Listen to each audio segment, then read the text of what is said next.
కర్ణాటకకి సంబంధించినటువంటి ఐటీ ఉద్యోగులు క్రమంగా ఉత్తరప్రదేశ్ బాట పడుతున్నారట, లక్నో బాట పడుతున్నారట. ఇది తాజాగా తేలుతున్నటువంటి అంశం. టెక్ వర్క్ ఫోర్స్కి సంబంధించి 35% మంది బెంగళూరు వాళ్ళు ఉత్తరప్రదేశ్కి వెళ్ళిపోతున్నారు. అడిగి మరీ పోస్టింగ్లు వేయించుకుంటున్నారు.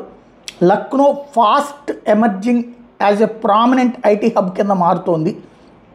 ఇది IT and electronics secretary Uttar Pradesh చెప్తున్నటువంటి అంశం. ఈ మధ్యకాలంలో లక్నోకి భారీ ఎత్తున ఐటీ కంపెనీలు రావడం, ఆ కంపెనీలకి సాఫ్ట్వేర్ ఇంజనీర్లు పెద్ద ఎత్తున రావడం. ఒకప్పుడు ఉత్తర భారతంలో వాళ్ళు వచ్చి ఈ సౌత్ ఇండియాలో ఈ ఐటీ ఉద్యోగాలు చేస్తూ వచ్చారు. ఇప్పుడు వాళ్ళ ప్రాంతమే బాగుపడుతూ ఉండటంతో అక్కడికి వెళ్ళి వాళ్ళు ఉద్యోగాలు చేయడానికి సిద్ధపడుతూ ఉండటంతో, ఎందుకంటే దగ్గర అవుతుంది, ప్లస్ తమ ప్రాంతంలోనే ఉండి ఉద్యోగం అవుతుంది, అదే జీతాలు, అక్కడితో పోల్చుకుంటే బెంగళూరుతో పోల్చుకుంటే కాస్ట్ ఆఫ్ లివింగ్ తక్కువ, ఆ విధంగా అడుగులు వేస్తున్నారు.